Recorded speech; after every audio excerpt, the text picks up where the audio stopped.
Hey YouTube, it's your fave Nurse B. Thanks for coming back to my channel. So really quick, I want to talk to you all. Yes, there we go, I can relax. Okay, so really quick, I want to talk to you all about the day in the life of a CNA. So I work at a long-term care facility. I was there as an NAT, which is basically a certified, no, it's not certified, it's a nursing assistant in training. And then I went through the classes at my job and then worked my way to becoming a CNA, became a CNA, and now I'm an LPN. So I work at a nursing home. So the information I give you is based off of my knowledge from working in a nursing home and working in the nursing home that I work in. So that's that being said. So basically, first thing you do is come to work on time. You come in, at my job, there's like a list of like what floor you're going to be on. Like usually, for the most part, like you have your particular unit that you work on or whatever, and then you just go there. But sometimes you might get moved around. That's the biggest thing in nursing that you have to learn in the healthcare field in general, across the board, is flexibility. You have to be flexible. I'm gonna do a totally different video of like the key things that you should be in order to be successful in the healthcare field. I don't know, something like that. But anywho, so yeah, so you figure out where you're gonna be that day, go to that particular unit. Usually what you're gonna do is go to the charge nurse or to the nurse's station and figure out where you're gonna work. So it might depend. Sometimes it's crazy as heck at the change of shift because nurses are coming and going too. So they're supposed to be getting a report from other nurses. So that's going on. Plus CNAs are coming, or they're getting calls. Like at my job, we get calls, such and such is not coming in. You're going to be by yourself. Such and such is going to be 15 minutes late. So it's like so much commotion happening like that first 30 minutes of your shift that you really aren't able to do everything that you need to do to be successful for that full shift. But ideally, what should happen is you go to the nurse's station, you find out where you're going to be. You get somebody from day shift or from evening shift or from night shift, and you do walking rounds with that person. So even if you don't know where you're going to be, find somebody from day shift and say, hey, I don't know where we're going to be, but hey, let's do rounds.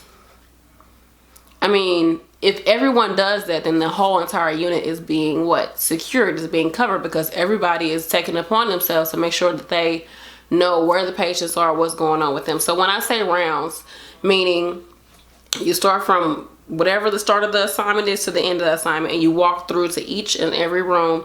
You look at the patient, see what they're doing, or you check them, make sure they're dry, make sure they're clean, make sure they're safe, their wheelchair is locked, they have their call light with them. You talk to them, they seem okay. Hi, I'm such and such, I'm gonna be your aide tonight, we're just walking through, I'll be back, okay? That's that.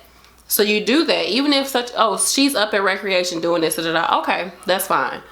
And just keep going. That way you are accountable for your patients as soon as you come on. So that covers the shift that's leaving, and that covers the shift that's coming on, so that you don't come in, start working, and then maybe 2 hours into your shift, you find out that somebody, left the facility, like a resident wandered off. Oh, well, where was she when you first came in? I don't know. Did you do rounds with day shift? No. So you never set eyes on that person. You never set eyes on that person. So it's so important to just start off the beginning of your shift doing rounds. Now I know it doesn't always happen. For the most part, it never happens. But it's very ideal. I think that it is so important. It's paramount to making sure that you are successful in going into your shift. Even if that person does not want to do rounds with you, say, hey, let's go ahead and walk through, just see how everybody's doing. Let's go look at our patients. I'm not doing it, girl, they fine. I'm not doing it. Go to your charge nurse and tell them. Charge nurse doesn't do anything, go over to charge nurse. Like, at the end of the day, you're putting yourself on the line, because if something happens to a patient that you didn't see, or you don't go into their room, say you go in at 2:30 is your shift, the start of your shift, you don't go into their room till 4, something happens, it's on you. Oh, I didn't do rounds with day shift. It's on you. So be smart about it. In not all cases it's going to be on you, but I'm just saying, just be smart about it. Know what's going on with your patients. Even as nurses, like, we need to do it more often than my job. I know we do. But So that's the first thing you do ideally. So the next thing you do is, at our job, depending on what unit you're on, you usually get like a sheet that shows you how each like something about that patient. So it's pretty big sheet. Just depends on the facility that you're in, but it'll basically show like the basics of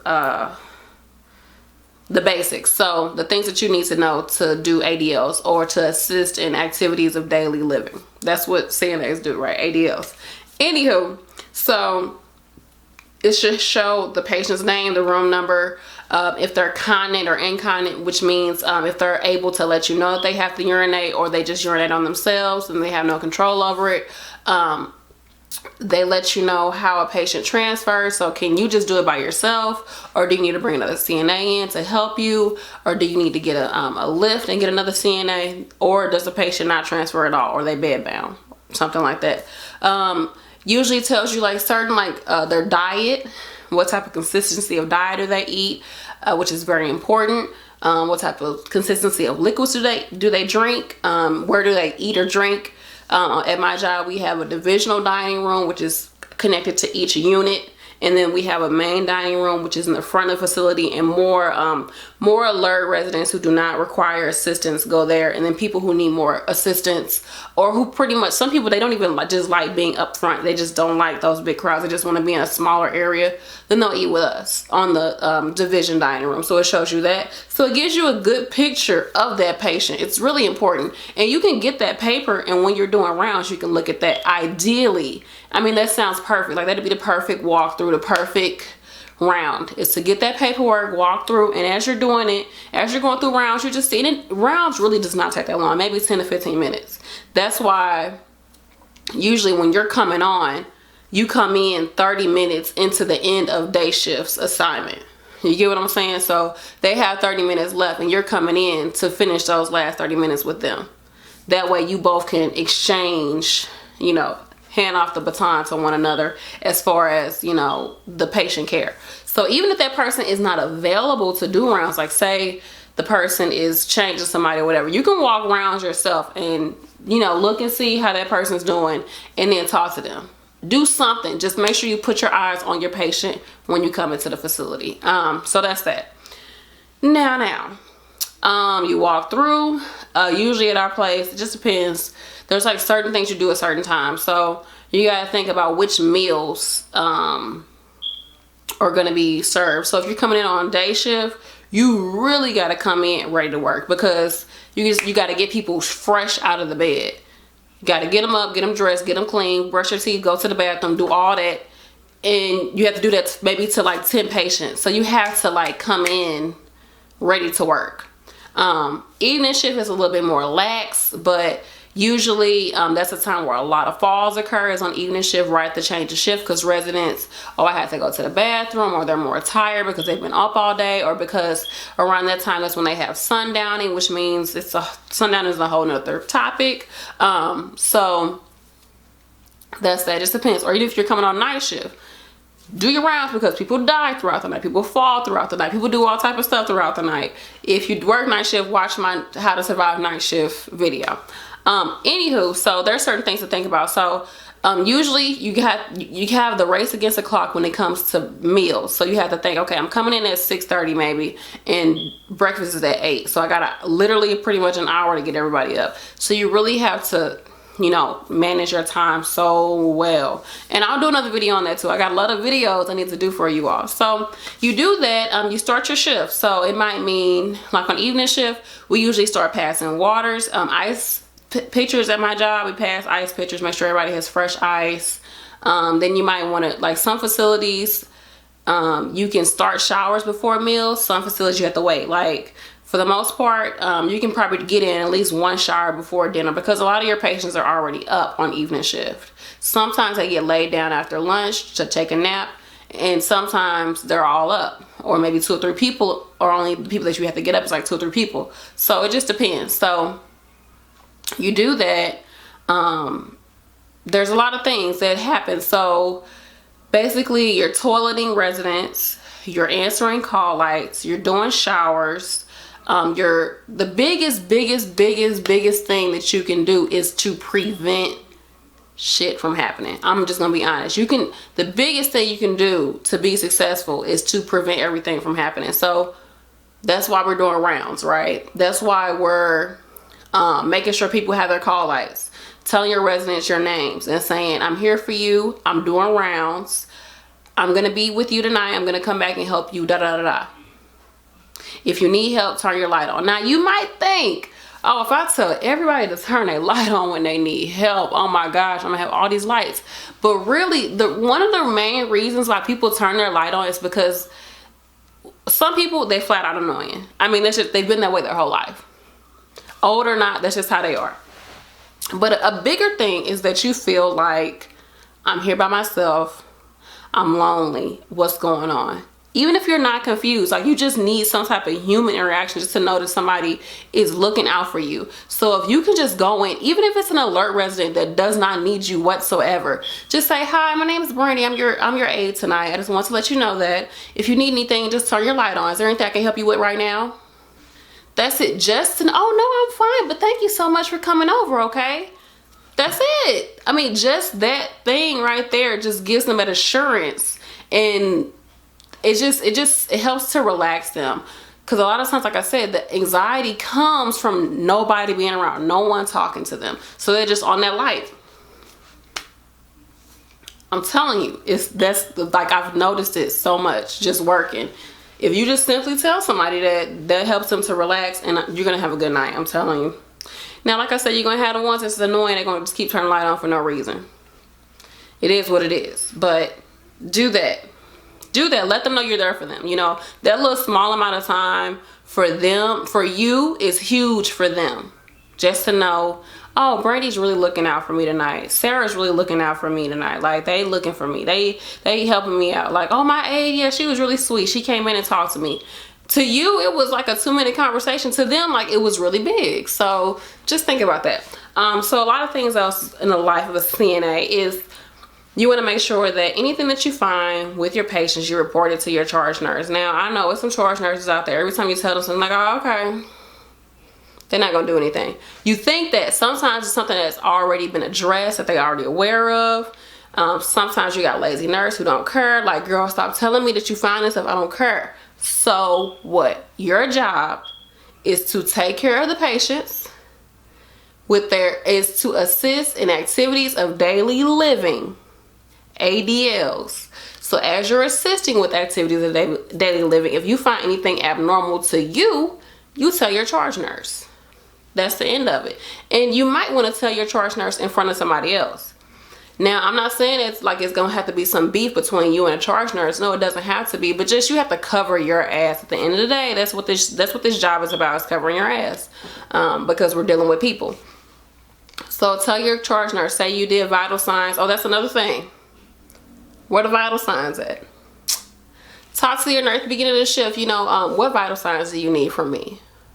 Some facilities, the nurses do them. Some, you know, sometimes you might find a nurse who's like, no, I want to do my own vital signs, whatever the case may be. But find out, and just, that's a courtesy, not a courtesy, but just get those at the beginning of the shift as early as possible, because if there's the abnormality, you want to make sure that the nurse knows as soon as possible. You don't, because, I mean, it might not seem like it as a CNA, but nurses do so much work, especially in my job. It's so much paperwork. We do not have computers. It's all paper charting. It is crazy, especially if you're the only nurse and you got like 50 something patients. Like, that's a lot on you to have to do all this paperwork and then be sitting there until 10 o'clock waiting for a CNA to bring you vital signs they could have got 7 hours ago. So just go and like, hey, any vital signs you need me to do, get them done. And you don't have to have that nurse hounding you down for vitals. When I used to work on a rehab floor, honey, I'll go ahead and get them done, out the way. I don't want you coming for me for these vitals. I just don't. I don't want it. I don't want that. I don't like you telling me what to do, so I'm just going to do it. I'm going to ask you what you need me to do versus you telling me what to do. And I'm going to get it done. So that's how I feel as an individual. And I know a lot of CNAs feel that way too, or a lot of adults feel that way. So if you feel that way, just do the work. And you won't have to feel like, oh, this nurse is hounding me. Oh my gosh. Like, you won't have to feel that way.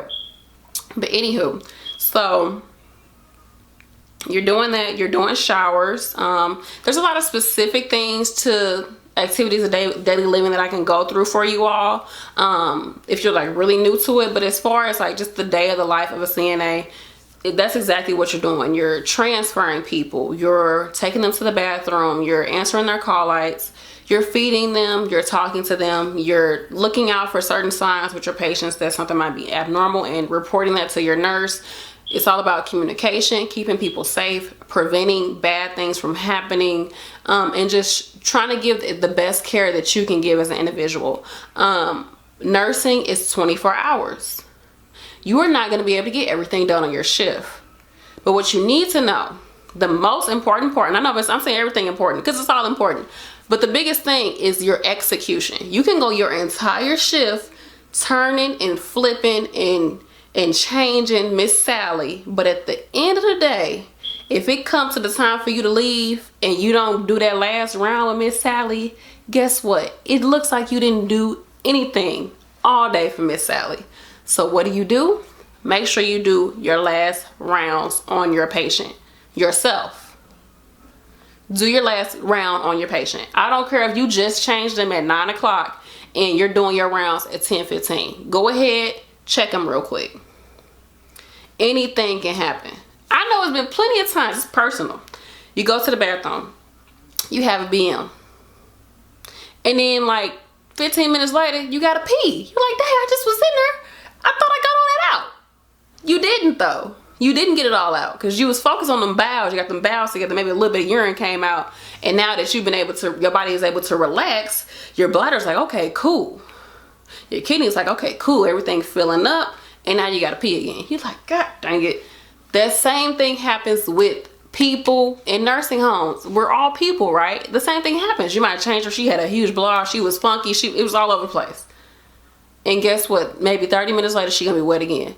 Go ahead and change her, clean her, check your sheets, do all that type of stuff. And make sure she's clean, make sure she's good. It's not always ideal. You go through, you have the craziest days where it seems like as soon as you clock in, everything is happening to you. Nothing's going right. I mean, it's a freaking mess. You probably got P and BM up to here. Like, that's how you feel when you walk out the door. But just if you can do those last rounds, make sure everybody is perfectly fine, you're good. Even if your last rounds is you going through with somebody else doing rounds, like you going through with the CNA, like, look, I had a crazy day, I need to do rounds. If you want to do it with me, that's fine. I understand if you don't, but like, I got to get it done. And it's about teamwork. I know it's not always easy because some people are like, that was on your shift, I'm not doing it. Like, no, we need to work together because like I said, it's 24 hours, but it doesn't always happen that way. But it's so important to get those last set of rounds out. Execution is everything. Another part of being a CNA is paperwork. So you might not have as much paperwork as the nurses. And even if you're doing computer charting, I still consider it paperwork. Because if you didn't chart it, honey, you didn't do it, okay? So make sure that you usually, like in my facility, we chart on a patient's, if they had a BM or not and the size of it. We chart how they ate and how much. That's usually the two things we chart on. So that's that. You go through and you check it off and you sign your name, maybe, whatever. I don't know. It depends on the format of everything at your facility, and that's that.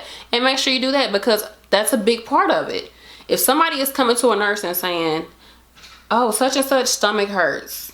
You go in, the nurse assesses the patient and she's like, crap, like, I wonder if she's constipated. Or such and such is throwing up. She assesses the patient. He or she assesses the patient. And the patient, we's like, okay, let's see when the last time she had a BM. This whole system is all together, right? If you're throwing up, then guess what? You might be backed up and it's your body can't really, everything's not flowing well, so you might throw up. So let's see if she's constipated. Let me check. Go through there. Guess what? Miss CNA over there hasn't charted on this person for the past 3 or 4 days. So who knows if she had a BM? I don't know. And the times before that, she didn't have one. So looking at this piece of paper, it looks like Miss Sally hasn't had a BM in about a week or two. That's horrible. It looks bad. It all goes together. We all have to work together. That's why it's called certified nursing assistant. Now I get it. Some CNAs feel like they are not assisting the nurse. They don't see it as that you are not my boss. Where's the DON? I don't need you, charge nurse. Some people feel that way, and it is what it is. I've heard that the nature of nursing and the whole environment has completely changed. It used to be back in the day like your charge nurse was in charge, honey. Like there was nothing to it. You do whatever he or she said. That was that. But nowadays it's just like, and that's a whole nother video too. But I'm speaking to all the people out there that I know are going to be great CNAs and who are great CNAs. Because why would you watch this video otherwise, right? Because you actually care about what you're doing. You put pride in what you do.